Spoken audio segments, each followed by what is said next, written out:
నమస్కారం. City cable CPC న్యూస్కు స్వాగతం. ముందుగా ముఖ్యాంశాలు.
నా పేరు మల్లె ఈశ్వర్ వడ్డెర, ఆంధ్రప్రదేశ్ వడ్డెర కార్పొరేషన్ చైర్మన్ని. మరి గౌరవ ముఖ్యమంత్రి వర్యులు ప్రజా సంక్షేమం కొరకు నిరంతరము శ్రమిస్తున్నటువంటి అలుపెరగని పోరాట యోధుడు మాన్యశ్రీ శ్రీ నారా చంద్రబాబు నాయుడు గారు, అలాగే మా యువనేత నారా లోకేష్ గారు, పవన్ కళ్యాణ్ గారు, కూటమి ప్రభుత్వం, మా బీసీ సంక్షేమ సారథి శ్రీమతి సవితమ్మ గారి యొక్క ఆదేశాల మేరకు కూటమి ప్రభుత్వం వడ్డెర కార్పొరేషన్ పాలక వర్గాన్ని ఏర్పాటు చేసింది. ఈ యొక్క వడ్డెర కార్పొరేషన్ పాలకవర్గం కమిటీ అంతా కూడా రాష్ట్రంలో ఉన్నటువంటి మా వడ్డెర కుల బంధువుల యొక్క సమస్యలను, స్థితిగతులను, వృత్తిలో జరుగుతున్నటువంటి ఇబ్బందులను, స్థానికంగా ఏదైనా సమస్యలు ఉన్నా కూడా మేమే స్వయంగా ఆయా జిల్లాలకు వెళ్ళి ఆ జిల్లాల్లో ఉన్నటువంటి మా వడ్డెర కుల బంధువులైనటువంటి ముఖ్యులందరినీ కూడా కలిసి కూర్చొని మా సమస్యల మీద ఒక చర్చించడం జరుగుతుంది. ఈ కార్యక్రమంలో భాగంగానే మీకోసం మీ ఈశ్వర్ వడ్డెర్ల సంక్షేమం కోసం ఈ యొక్క కార్యక్రమాన్ని రాష్ట్ర వ్యాప్తంగా కూడా మేము చేపట్టడం జరిగింది. మరి రాయలసీమ అన్ని జిల్లాల్లో కూడా తిరుగుతున్నాము. ఈరోజు వడ్డెర్ల సంక్షేమం నిమిత్తం, సమస్యల నిమిత్తం ఈ యొక్క కడప జిల్లాకి రావటం జరిగింది. మా కుల బంధువులందరితో కూడా మేము మాట్లాడుతున్నాము. ఆ సమస్యలని గౌరవ పెద్దల దృష్టికి, ముఖ్యమంత్రి గారి దృష్టికి, అలాగే లోకేష్ గారి దృష్టికి, మరి సవితమ్మ గారి దృష్టికి మేము తీసుకెళ్తామని హామీ ఇస్తూ, ఇంకా స్థానికంగా ఉన్నటువంటి సమస్యలన్నిటినీ కూడా ఆయా జిల్లాల్లో గౌరవ శాసనసభ్యులు, పార్లమెంటు సభ్యులు, ప్రజాప్రతినిధుల దృష్టికి తీసుకెళ్లి వడ్డెర్ల సమస్యలు పరిష్కరించే విధంగా మా వంతు మేము కృషి చేస్తామని మీడియా ద్వారా తెలియపరుస్తూ, వడ్డెర్ల సంక్షేమం అనేది, వడ్డెర్ల అభివృద్ధి అనేది నారా చంద్రబాబు నాయుడు గారితోనే సాధ్యం. ఎందుకంటే మా వడ్డెర జాతి ముద్దుబిడ్డ, వడ్డెర ఐకాన్ యొక్క వడ్డె ఓబన్న గారి జయంతి వేడుకను ఆంధ్రప్రదేశ్ రాష్ట్ర ప్రభుత్వం ఏర్పడిన వెంటనే కూటమి ప్రభుత్వంతోనే వడ్డె ఓబన్న గారి జయంతి వేడుకను ప్రభుత్వ పరంగా నిర్వహించి వడ్డెర్లకు ఒక గౌరవించినటువంటి ఏకైక పార్టీ తెలుగుదేశం పార్టీ, కూటమి ప్రభుత్వం, చంద్రబాబు నాయుడు గారు. ఈ విధంగా వడ్డెర్ల సంక్షేమం కోసం పనిచేస్తున్నటువంటి కూటమి ప్రభుత్వానికి రాష్ట్ర వడ్డెర సామాజిక వర్గం అంతా తరపున కూడా మనస్ఫూర్తిగా కృతజ్ఞతలు తెలియజేస్తున్నాము. మా జాతి బిడ్డలకు కూడా మరొకసారి తెలియజేస్తున్నాం. క్వారీల్లో జీవో విషయం కావచ్చు, ఇంకా వడ్డెర్లకు అవసరమైన విషయాలన్నింటిలో కూడా కూటమి ప్రభుత్వం అన్ని విధాలా సహకారం చేస్తుందని మీ ద్వారా తెలియజేస్తూ, ఈ అవకాశం ఇచ్చినటువంటి మీ అందరికీ, మా కుల బంధువులందరికీ కూడా నమస్కారాలు తెలియజేస్తున్నాను. ముందుగా మీడియా మిత్రులందరికీ నమస్కారాలు. ఈరోజు కడప జిల్లాల పర్యటనలో కడప జిల్లాకు ఇచ్చేసిన మా వడ్డెర కార్పొరేషన్ చైర్మన్ మల్లె ఈశ్వరరావు గారికి, మరియు నా సహచర డైరెక్టర్లైన దుర్గా మహాలక్ష్మి గారికి, రమాదేవి అక్క గారికి, మరియు మా కుల బంధువులందరికీ నమస్కారాలు తెలియజేస్తూ, ఇక్కడ వచ్చినందుకు ముఖ్యంగా ఆదరణ పథకం 3 అనే ప్రోగ్రాం మీద అవేర్నెస్ ప్రోగ్రాం కానీ, కులానికి సంబంధించిన పలు విషయాలు చర్చించడానికి వచ్చినారు మా చైర్మన్ గారు. మేము ఈ కడప నియోజకవర్గంలో కడప జిల్లా తరపు నుంచి మా ఎమ్మెల్యే రెడ్డప్ప గారి, మాధవరెడ్డి మేడం గారి, మా పొలిట్ బ్యూరో సభ్యులు శ్రీనివాసరెడ్డి గారి ఆధ్వర్యంలో వాళ్ళ ఆశీస్సులతో ప్రోగ్రాం సక్సెస్ చేస్తున్నాం.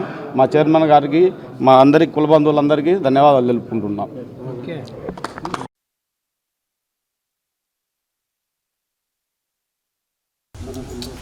గుడిగానే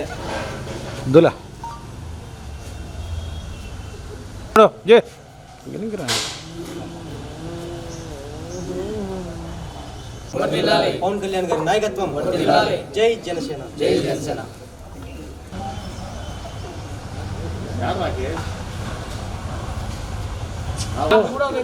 లేకుంటే ఆయన కొడుకు నువ్వు ఈ పక్కన కూడా నిలబడి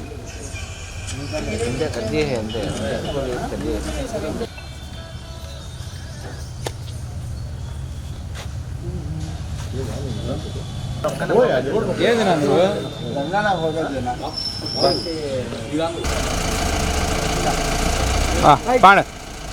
బండి మూగానే. భారత యువత కళలు పవన్ కళ్యాణ్ నాయకత్వం, భారతదేశ యువత కళలు పవన్ కళ్యాణ్ నాయకత్వం, పవన్ కళ్యాణ్ నాయకత్వం. జై జనసేన, జై జనసేన.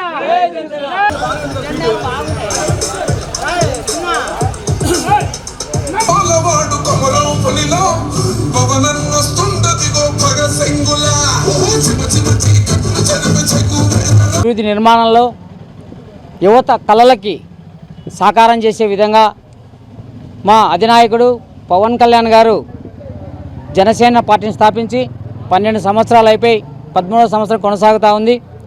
మరి ఏ రాజకీయ పార్టీ ఇవ్వనటువంటి క్రియాశీలక సభ్యులకి ఆయన ఒక సభ్యత్వ నమోదు కార్యక్రమం చేయడం, దాన్ని క్రియా వాలంటరీగా కాకుండా మరి ఈ సమాజంలో ఉన్నటువంటి రుగ్మతను పారదోలడానికి యువత నడుము బిగించాలి కాబట్టి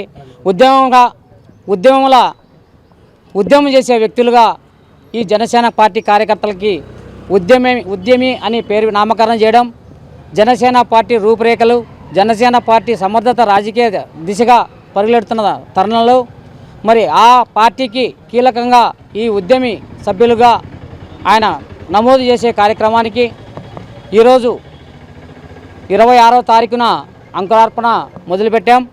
భారతదేశంలోనే మరి ఆంధ్రప్రదేశ్లో ఏ జిల్లాకు తగ్గకుండా కడప నుంచి ఇవ్వాలని చెప్పి అటువంటి స్ఫూర్తిదాయకమైన విధానాన్ని మరి ఆ శక్తిని కడప జనసేన ఉద్యమి సాధకులకి ఆ శక్తి ఆ భగవంతుడు కల్పించాలని చెప్పి తద్వారా ఒక అత్యధిక సంఖ్యలో జనసేన పార్టీ నిర్మాణంలో భాగస్వాములుగా ఉన్నటువంటి ఉద్యమి సాధకులుగా కడప నగరం నుంచి ఎక్కువ వ్యక్తులు ఇవ్వాలని చెప్పి అటువంటి సాధకులకు శక్తిని దేవుని ప్రసాదించాలని చెప్పి పూజలు చేయడం, మరి పవన్ కళ్యాణ్ గారి అత్యున్నతమైన ఆలోచనల విధానాన్ని ప్రతి సామాన్యునికి తెలియజేసి కడప నగరంలో ఉన్నటువంటి ప్రతి వ్యక్తిని కూడా జనసేన పార్టీ సమర్థత రాజకీయంలో పాలుపంచుకునేదానికి అవకాశం కల్పించేదానికి వాళ్ళకి విశదీకరించి ఈ పార్టీ కార్యక్రమాల్లో కానీ ఈ పార్టీ సమర్థతలో కానీ పాల్పంచుకునే విధంగా అందరికీ అవకాశం కలిగించే విధంగా ఏర్పాట్లు చేస్తారు. ఈరోజు 26వ తేదీన మన జనసేన సభ్యత్వ నమోదు కార్యక్రమం ఇక్కడ మారుతి నగర్లో ఆంజనేయ స్వామి గుడిలో పూజ చేసి ఇక్కడి నుంచి ప్రారంభించడం జరిగింది. మన అధ్యక్షుడు మొన్న శివరాత్రికి 2 కోట్లు ఇచ్చి ఫస్ట్ సభ్యత్వం నమోదు చేసుకున్నారు. ఈరోజు అందరూ జన సైనికులందరూ సభ్యత్వం నమోదు చేసుకోవాలని అందరినీ కోరుకుంటున్నారు. అలాగే ఈరోజు స్టార్ట్ చేసి మార్చి 10 వరకు ఉంటుంది. అందరి నెంబర్లో కాంటాక్ట్ ఇచ్చాము. ఎవరికి కాంటాక్ట్ ఉంటారో వాళ్ళందరినీ సంప్రదించి మీకు ఏమైనా డౌట్లు ఉంటే అడిగి సభ్యత్వం నమోదు చేసుకోవాల్సిన కోరుతున్నాం. సభ్యత్వం మనిషికి వచ్చేసి 400 రూపాయలు. ఈ సభ్యత్వం వల్ల ఏదైనా యాక్సిడెంట్ బెనిఫిట్ 5 లక్షలు, ఏమైనా దెబ్బలు జరిగితే కనుక 50,000 చొప్పున ఇస్తారు. కాబట్టి ఈ సభ్యత్వాన్ని మీరు సద్వినియోగం చేసుకొని మీరు అందరూ మన జన సైనికులందరూ మన పార్టీకి సభ్యత్వం తీసుకొని విజయవంతం చేయాల్సిందిగా కోరుతున్నాను. జై జై. ప్రొద్దుటూరు సంబంధించిన అభివృద్ధి పనుల గురించి ప్రజలకు తెలియజేయాలనే ఉద్దేశంతో ఈరోజు ఈ సమావేశం నిర్వహించడం జరుగుతోంది. కూటమి ప్రభుత్వం ఏర్పడిన తర్వాత ఇది 3వ బడ్జెట్. ఈ బడ్జెట్లో ప్రొద్దుటూరుకు సంబంధించి ఎటువంటి కేటాయింపులు లేకపోవడం చాలా దురదృష్టకరం. కేవలం ఒక యునాని కాలేజ్ మంజూరైందని చెప్పి దాని గురించి పెద్ద రభస జరుగుతుంది. దాదాపుగా 70 సంవత్సరాలైంది ప్రొద్దుటూరులో నీటి పైప్ లైన్ వేసి, ఇప్పటికి మార్చలేదు. దాని కాలపరిమితి కేవలం 30 సంవత్సరాలే. అటువంటి ప్రాజెక్టు ఇప్పుడు వచ్చిన ప్రభుత్వం రద్దు చేశారు. పారిశుద్ధ్యానికి సంబంధించి ప్రధాన కాలువలు ప్రొద్దుటూరు ఛానల్ 1, ఛానల్ 2, దొడ్సాన్పల్లె, మడూరు కాలువ, కొత్తపల్లె, ఇలాంటి 5 ఛానల్స్ దీన్ని ఆధునిక చేయాల్సిన అవసరం ఉంది. ప్రజలు దోమల వలన దీంట్లో ఇక్కడ నుంచి వస్తున్న దుర్వాసన వల్ల ప్రజలకు ఎంతో ఇబ్బంది జరుగుతూ ఉంది. దీన్ని డెవలప్ చేయాలనే ఉద్దేశంతో చేయడం జరిగింది. కానీ ఈరోజు దాన్ని ఊసేలేదు. అవే కాదు, దీంతోపాటే ఆ రోజు 8 అభివృద్ధి కార్యక్రమాలు జరిగితే అందులో కేవలం ఒక బ్రిడ్జ్, ఒక రామేశ్వరం బ్రిడ్జ్ పనులు మాత్రమే జరుగుతూ ఉన్నాయి. మిగతావన్నీ రద్దు చేశారు, లేకుంటే పనులు జరగట్లేదు. ప్రొద్దుటూరు ఎమ్మెల్యే నంద్యాల వరదరాజరెడ్డి గారికి కాంగ్రెస్ పార్టీ తరఫున మేము సూటిగా ప్రశ్నిస్తూ ఉన్నాము. ప్రొద్దుటూరులో ఉండబడిన పైప్ లైన్ మార్చాల్సిన అవసరం ఉందా లేదా? రెండో విషయం, పారిశుద్ధ్యం అలాగే డ్రైనేజ్ వ్యవస్థకు సంబంధించి అది అండర్ గ్రౌండ్ డ్రైనేజ్ కానీ లేకుంటే ఒక డ్రైనేజ్ వ్యవస్థను గాడిలో పెట్టడానికి ఈ అవసరాలు ఉన్నాయా లేదా అని చెప్పి మేము సూటిగా ప్రశ్నిస్తూ ఉన్నాం. ఏదో ఈ బడ్జెట్ సమావేశాల్లో అయినా ఏదైనా ప్రొద్దుటూరుకి ఏదైనా కేటాయింపులు జరుగుతాయేమో, ఏదైనా అభివృద్ధి కార్యక్రమాలు చేసుకోవచ్చామని చెప్పి చాలా ఆశపడ్డాం. కానీ ప్రొద్దుటూరు ఈ అభివృద్ధి పనులకు సంబంధించి ఎటువంటి కేటాయింపులు లేకపోవడం చాలా దురదృష్టకరం. కూరగాయల మార్కెట్ కూడా అలాంటిదే పరిస్థితి. 20 కోట్లు ఖర్చు పెట్టారు. ఇంతవరకు అది శిథిలా వ్యవస్థకు చేరింది. అది బడ్జెట్ సమావేశాలంటే కేవలం నంబర్లకే పరిమితం కాకుండా, నంబర్ల గారడి కాకుండా 3,30,000 కోట్ల బడ్జెట్, బ్రహ్మాండమైన బడ్జెట్ అంటూ ఉన్నారు కదా. ప్రొద్దుటూరుకి ఏమొచ్చింది? ప్రొద్దుటూరు ప్రజల దౌర్భాగ్య స్థితి ఏంటంటే ఈరోజు మంచినీళ్ళు కూడా తాగడానికి అదృష్టం లేదు. ఒక మంచి వాతావరణంలో ఉండే అదృష్టం లేదు ప్రొద్దుటూరు ప్రజలకు. ప్రొద్దుటూరు పట్టణం 41 వార్డులు బాగుండాలంటే మంచినీటి పైప్లైన్ నూతనంగా ఏర్పరచాలి. కూటమి ప్రభుత్వం రద్దు చేసిన ఈ ప్రాజెక్టును మళ్ళీ దీన్ని ప్రారంభించాలి, పునఃప్రారంభించాలి, ప్రజలకు మంచినీళ్ళు అందించాలని చెప్పి ఈ సందర్భంగా మేము కాంగ్రెస్ పార్టీ తరఫు నుంచి డిమాండ్ చేస్తూ ఉన్నాం.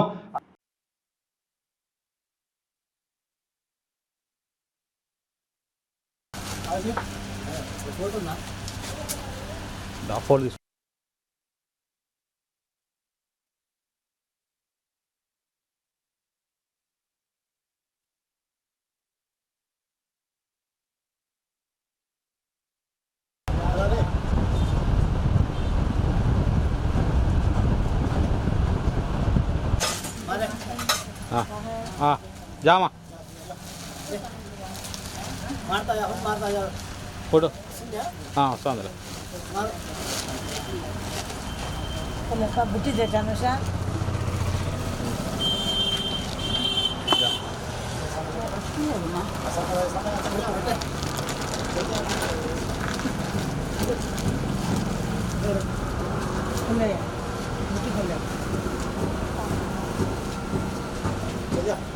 ఈరోజు కడప నగరంలోని 27వ డివిజన్ తెలుగుదేశం పార్టీ నాయకులు అలాగే ఈ డివిజన్ ఇన్ఛార్జ్ అమానుల్లా షేక్ వారి ఆధ్వర్యంలో రంజాన్ మాసం శుభ సందర్భంగా నిరుపేదల వారికి నిత్యావసర సరుకులు పంపిణీ కార్యక్రమం నిర్వహించినారు. ఈ కార్యక్రమము రంజాన్ మాసంలో ప్రతి సంవత్సరం లాగి కూడా ఈ సంవత్సరం కూడా అమానుల్లా షేక్ వారి ఆధ్వర్యంలో నిరుపేదలకు ఈ రంజాన్ కిట్లు ఇవ్వడం జరుగుతుంది. నిజంగా ఇది శుభదినము. రంజాన్ మాసంలో ఒక్క పుణ్య కార్యక్రమాలకి 70 పుణ్య కార్యక్రమాలు వస్తాయని ఈ సందర్భంగా ఆయన దృక్పథంతో ఆయన నిరుపేదలకు ఈ నిత్యావసర సరుకులు కిట్లు పంపిణీ చేయడం జరుగుతుంది. రానున్న రోజుల్లో ఈయన మంచి కార్యక్రమాలు చేసి డివిజన్లో ఇంకా ముందుకు సాగాలని, అలాగే ఈ రంజాన్ మాసంలో చీరలైతేనేమి అలాగే వాళ్లకు ఇఫ్తార్ విందులైతేనేమి ఇవ్వడం జరుగుతూ ఉంది. నిజంగా అమానుల్లా షేక్ తన సొంత నిధులతో సొంత ఖర్చుతో ఆయన పార్టీ కోసము పార్టీ కార్యక్రమాల కోసం నిరంతరం కృషి చేస్తూ ఉంటారు. ఇలాంటి నాయకులు మన కడప నగరంలో 20 డివిజన్లు ఉండడం చాలా అదృష్టంగా ఉంది. ఎందుకంటే నిరుపేదలా ఉండి ఆయన సొంత ఖర్చులో తీసి నిరుపేదలకు ఖర్చు చేయడం అంటే ఆషామాషి కాదు.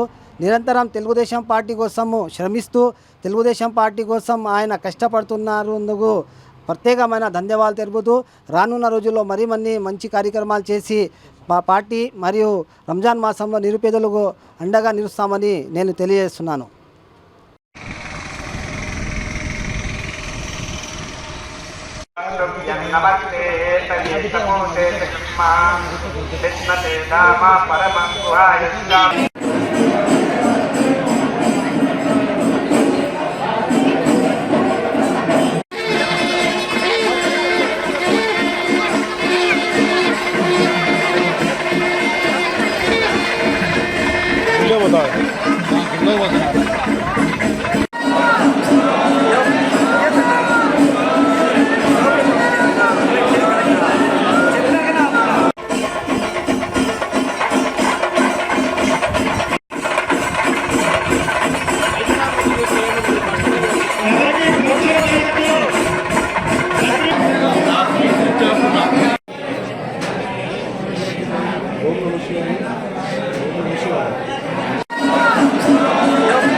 శ్రీ గురుభ్యో నమః. శ్రీ మహాగణాధిపతయే నమః. హర హర శంకర శివ శివ శంకర. కడప జిల్లా వేంపల్లి మండలం నందిపల్లి గ్రామంలో ఎంతో వైభవపేతంగా శ్రీ నందీశ్వర స్వామి వారి ప్రతిష్టా మహోత్సవ కార్యక్రమాలు గత 4 రోజులుగా ఎంతో వైభవపేతంగా జరిగాయి. ఈ సందర్భంగా ఈరోజు ఉదయం 10:10 శ్రీ సర్వజ్ఞపీఠం కంచి కామకోటి పీఠాధీశ్వరులు శ్రీ విజయేంద్ర సరస్వతి స్వామివారి ఆధ్వర్యంలో ఉదయం 10 గంటలకు యంత్ర ప్రతిష్ఠ, విగ్రహ శివలింగ ప్రతిష్ఠ, కుంభాభిషేక మహోత్సవ కార్యక్రమాలు ఎంతో వైభవపేతంగా అశేష జనవాహిని మధ్యలో ఎంతో వైభవపేతంగా స్వామిగారి కరకమలముల చేత యంత్ర ప్రతిష్ఠ, విగ్రహ ప్రతిష్ఠ కార్యక్రమాలు ఎంతో వైభవపేతంగా జరిగాయి. కొన్ని వేల మంది జనాలు భక్త మహాశయులందరూ కూడా వచ్చారు. స్వామివారు కంచి స్వామివారు అనుగ్రహ భాషణం కూడా చేశారు. స్వయంగా వారి చేతుల మీదుగా శ్రీ నందీశ్వర స్వామివారి ప్రతిష్ఠా కుంభాభిషేక మహోత్సవ కార్యక్రమాలు ఎంతో వైభవపేతంగా జరిగాయి. దరిదాపు 32 మంది వేద పండితుల చేత ఈ కార్యక్రమం దిగ్విజయంగా నెరవేరింది. మరి ఈరోజు సాయంకాలం కోటి దీపోత్సవము అనే కార్యక్రమం జరగబోతూ ఉన్నది. రేపు ఉదయం స్వామివారికి విశేషమైనటువంటి అభిషేకము, తదుపరి శాంతి కళ్యాణ మహోత్సవ కార్యక్రమాలు రేపు ఉదయం జరగబోతూ ఉన్నాయి. మరి ఈ ప్రాంతం యొక్క అదృష్టం కంచి స్వామివారు రావడం, వారి చేతుల మీదుగా ఎంతో వైభవపేతంగా ఈ ప్రతిష్టా మహోత్సవ కుంభాభిషేక మహోత్సవ కార్యక్రమాలు ఎంతో వైభవపేతంగా జరిగాయి. స్వామి కంచి కామకోటి పీఠాధీశ్వరుడు శ్రీ విజయేంద్ర సరస్వతి స్వామివారి స్వహస్తముల చేత ఈ కార్యక్రమం ఎంతో వైభవపేతంగా జరిగింది. అశేష భక్త జనాలందరూ కూడా ఈ కార్యక్రమాన్ని వీక్షించారు. స్వామివారి అనుగ్రహ భాషణం కూడా ప్రజాసేవకుడు కామ్రేడ్ నల్లకన్ను గారికి, అంకిత భావం కలిగిన కామ్రేడ్ నల్లకన్ను గారికి, నిస్వార్థ ప్రజాసేవకుడు కామ్రేడ్ నల్లకన్ను గారికి, అమర్ రహే కామ్రేడ్ నల్లకన్ను గారు, అమర్ రహే కామ్రేడ్ నల్లకన్ను గారు.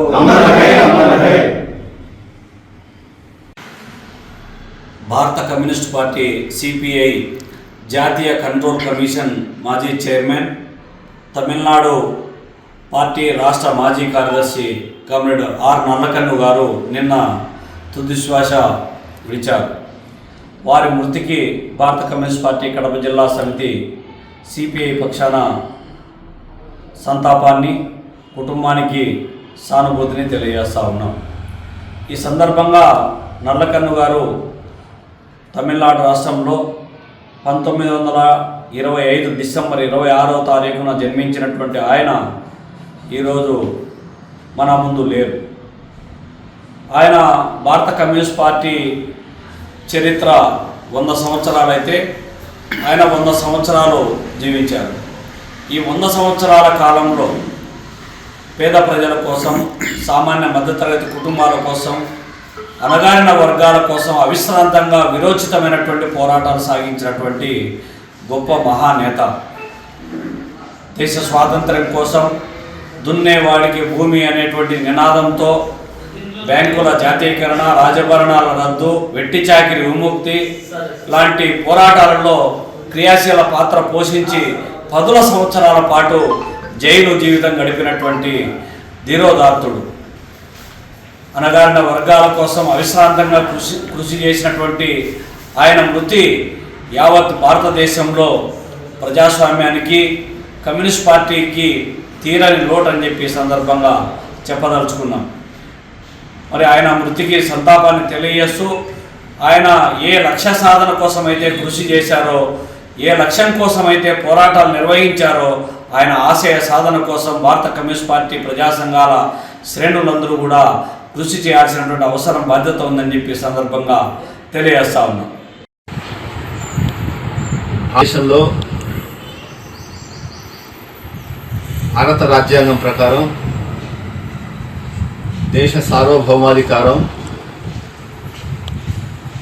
పట్టుబొమ్మలుగా 4 రాజ్యాంగ వ్యవస్థలు స్వాతంత్రం సిద్ధించిన నాటి నుండి పనిచేస్తున్నాయి. ఈ విధంగా రాజ్యాంగంలో పేర్కొన్న విధంగా శాసన వ్యవస్థ, కార్యనిర్వాహక వ్యవస్థ, న్యాయ వ్యవస్థ, పత్రికా రంగాన్ని 4th ఎస్టేట్గా అభివర్ణించారు. ఈ ముఖ్యమైన 4 భారత రాజ్యాంగ వ్యవస్థలు అత్యంత కీలకంగా పనిచేస్తున్నాయి. 2014వ సంవత్సరం నుండి భారతీయ జనతా పార్టీ 2 దఫాలుగా కేంద్రంలో అధికారంలో వచ్చిన తర్వాత ఈ వ్యవస్థలను, భారత రాజ్యాంగాన్ని, దేశ సార్వభౌమాధికారాన్ని, కీలకంగా పనిచేస్తున్న కార్యనిర్వాహక వ్యవస్థ, రాజ్యాంగం, శాసన వ్యవస్థ, న్యాయ వ్యవస్థ, పత్రికా రంగాన్ని పూర్తిగా ధ్వంసం చేస్తున్నాయి. అంతేకాకుండా 3వ దశలో 3వ దఫా ఎన్డీఏ ప్రభుత్వంగా సంకీర్ణ ప్రభుత్వం అవతరించి తెలుగుదేశం పార్టీ, జేడీయూ పార్టీ సహకారంతో అత్యంత విధ్వంసకరమైన పాలన సాగిస్తున్న నరేంద్ర మోడీ ప్రభుత్వం అత్యంత పాశవికంగా, దురుద్దేశంతో, కుట్రతో భారత న్యాయ వ్యవస్థపై దాడికి పాల్పడింది. దీన్ని కాంగ్రెస్ పార్టీ పూర్తిగా ఖండిస్తోంది. ఏనాడైతే న్యాయ వ్యవస్థ స్వతంత్రంగా పనిచేస్తుందో అప్పుడే దేశం మనుగడ సాధిస్తుంది, తర్వాత ప్రభుత్వాలు మనగలుగుతాయి, రాజ్యాంగ వ్యవస్థలు వర్ధిల్లుతాయి. కానీ ఇందుకు పూర్తి భిన్నంగా నరేంద్ర మోడీ ప్రభుత్వం వ్యవహరిస్తుంది. ఈ నియంతృత్వ మత విద్వేష పాలనను ప్రజలు ముక్తకంఠంతో ఖండించాలి. నిన్నటి రోజున సుప్రీంకోర్టు చీఫ్ జస్టిస్ సూర్యకాంత్ స్వయంగా సుమోటోగా ఈ వ్యవహారంపై కేసును నమోదు చేసి కేంద్ర ప్రభుత్వానికి ఆదేశాలు ఇచ్చారు. దీన్ని ఒక పకడ్బందీ వ్యూహంతో, కుట్ర ప్రకారం, ఒక ప్రణాళికతో న్యాయ వ్యవస్థను దెబ్బతీసేందుకు కేంద్ర ప్రభుత్వంలోని ఈ మత విద్వేష పాలకులు ప్రయత్నిస్తున్నారని సిఐఏ స్వయంగా వ్యాఖ్యానించడం గమనార్హం. కాబట్టి ప్రజలు ఉద్యమించిన నాడే ఈ మత విద్వేష పాలకులు దీని పట్ల జాగరూకులై వాళ్ళను కూకటి వేలతో పెకలించాలి. నరేంద్ర మోడీ ప్రభుత్వం కుట్రను ప్రతి ఒక్కరూ ఖండించాలి. వీళ్లను ఇంటికి సాగనంపాలి, రాజకీయంగా అంతమొందించాలని కాంగ్రెస్ పార్టీ పిలుపునిస్తోంది. వార్తలు ముగించే ముందు ముఖ్యాంశాలు మరోసారి.